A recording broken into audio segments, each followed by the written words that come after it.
자, 그래서 우리가 구원받을 때 가장 뭐냐면 힘들어하고 어려워하는 부분이 간증이죠. 근데 보통 모임이라든지 이렇게 교제를 할 때 간증들을 되게 많이들 하십니다. 근데 우리가 이게 주변에서 간증하는 것들을 보고 어떻게 하나 이렇게 보고 따라서 이제 하기 시작하다가 어느 순간인가 간증에 대한 것들의 의미를 잃어버릴 때가 있어요. 제가 90년도에 구원을 받았는데 그때는 간증을 딱 시키잖아요. 보통 제일 먼저 이게 간증을 시킬 때 꼭 들어가야 될 게 구원 간증이었잖아요. 그리고 정확하게 얘기를 안 하면 구원이 아닌가비요 하면서 말씀 다시 들으라고.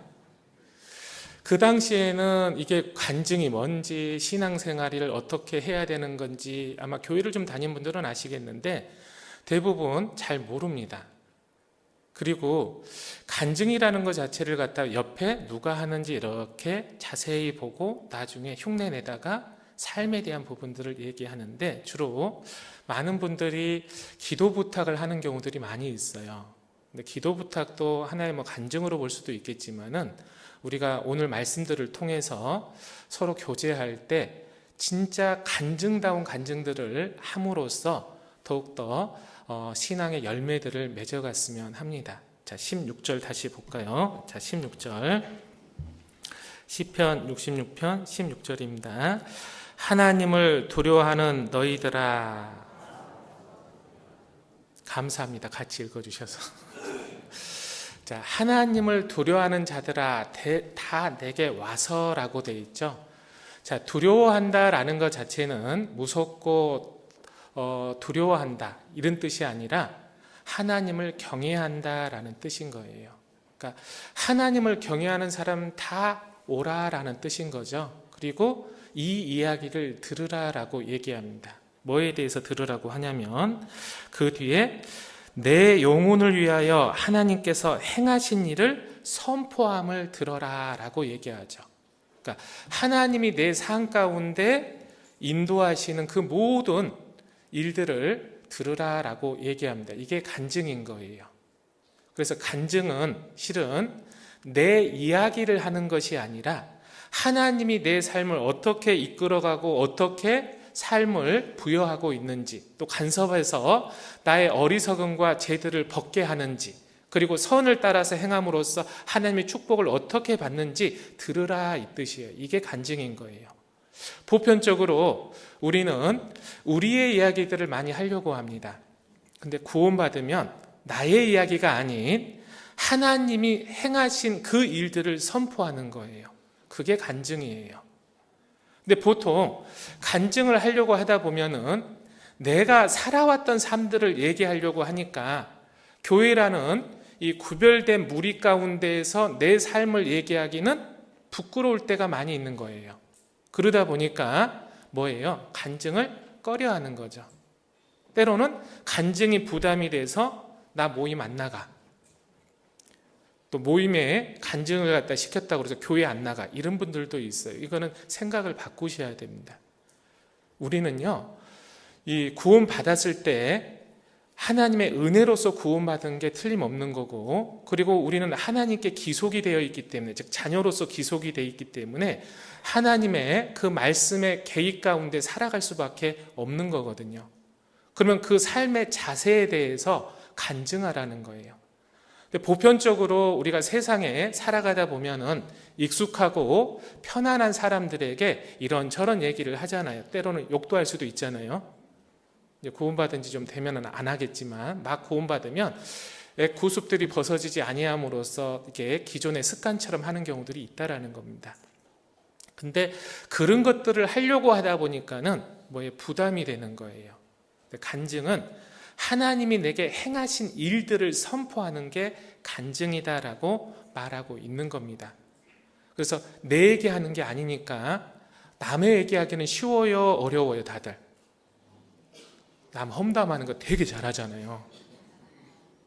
근데 험담이 아니라 하나님이 내 삶 가운데 개입하고 들어오셔서 우리에게 있어서 이루신 그 일들을 간증하라는 거예요. 그게 간증의 참 의미입니다.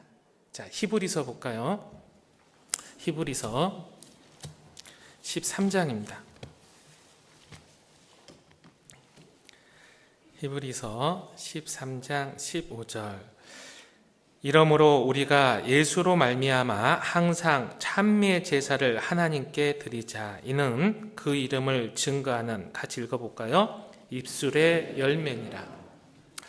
간증은 주님이 행하신 그 일들에 대해서 맺어야 될 열매다라고 얘기합니다. 이 말씀은, 간증은 입술의 열매인 거예요. 왜냐하면 하나님께서 내게 행하신 일들을 많은 이들에게 선포하는 일이기 때문에 그렇습니다. 근데 간증이라는 것 자체가 찬미라고 얘기를 하고 있잖아요. 자, 찬미, 아름다운 이야기예요. 아름다운 이야기.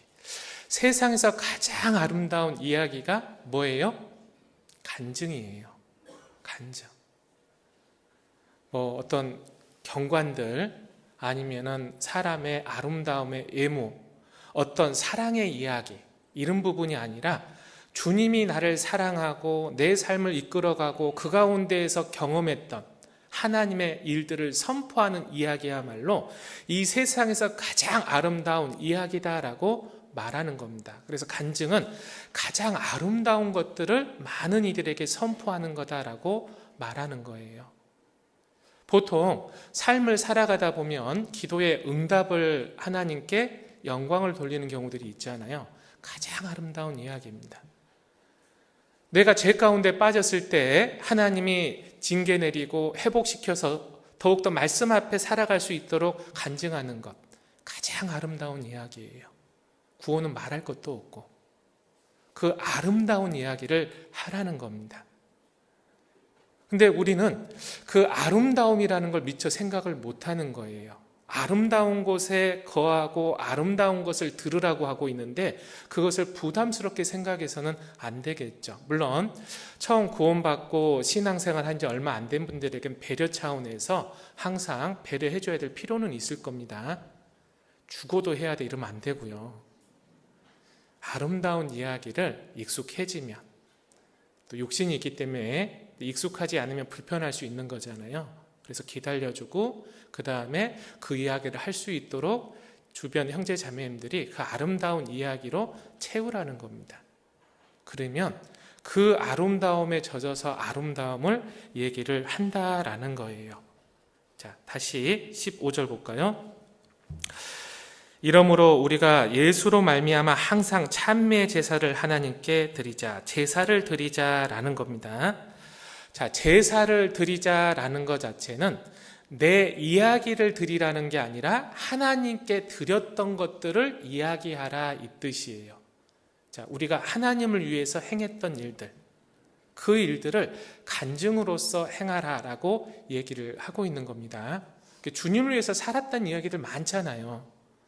넘어질 때도 있고 일었을 때도 있고 은혜를 깨달을 때도 있고 감사할 때도 있고 하나님께 영광을 돌리기도 하고 서로 하나됨을 힘쓴 거에 대해서 감사하고 어떤 집회를 할 때 많은 영혼들이 구원받으면 내가 전도를 하다가 안 되긴 했지만 주변의 형제자매님들이 된 이야기들, 내가 전도함으로써 그 하나님이 이루신 영광에 대한 이야기들, 교회가 함께 협력해서 선을 행했던 그 이야기들, 근데 그 가운데 내가 함께 했다라는 그 이야기들을 하라는 거예요.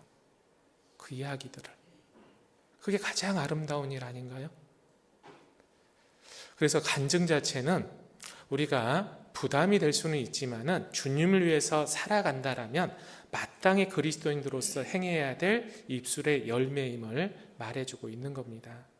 그래서 어렵게 생각하지 말고요. 항상 편안하게 생각하죠. 근데 주님을 위해서 살려고 하지 않는다라면 결국 그 간증하는 것 자체가 쉽지가 않은 거겠죠. 근데 우리는 하나님의 자녀이기 때문에 반드시 말씀대로 생활을 해야 되고 진리이기 때문에 생활을 해야 되는 거예요.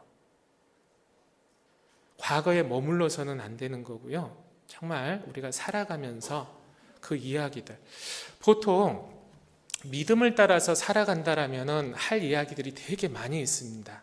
실질적으로. 근데 그 믿음을 따라 살아가지 않으니까는요, 할 이야기가 없는 거예요.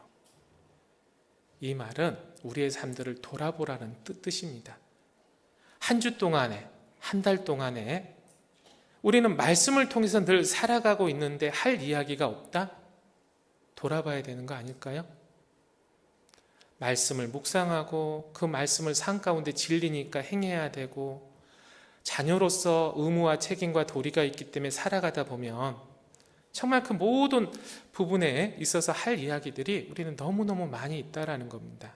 내 고집 때문에, 내 생각 때문에 그것을 알지 못하고 그것을 놓쳐버리는 경우들이 많이 있는데, 늘 하나님은 우리와 동행하고 있고 은혜를 늘 부어주고 있다는 것을 발견할 수 있어야 되는 거예요.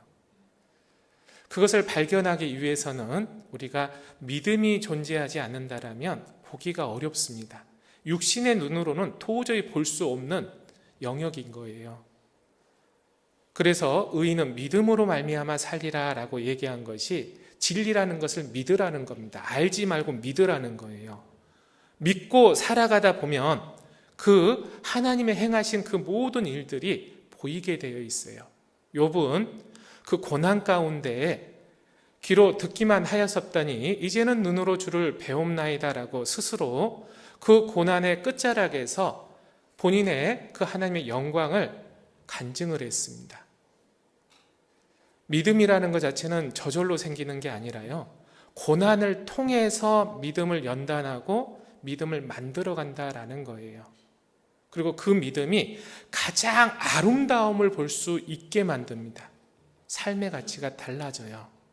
세상의 기준으로 살아갈 때에는 믿음의 영역에 들어가기가 어렵습니다. 그러나 말씀의 영역에서 살아가다 보면 믿음은 들음에서 나며 들음은 그리스도의 말씀으로 말미암았느니라 라고 얘기한 것처럼 믿음이 생김으로써 볼 수 있다라는 거예요. 간증은 믿음으로 살아간 이야기, 말씀대로 행했을 때에 내게 하나님의 은혜와 축복이 임한 것을 말하라는 겁니다. 세상 모든 이들에게, 구원받은 이들에게 선포하라라고 말하고 있는 거예요. 그게 간증인 겁니다.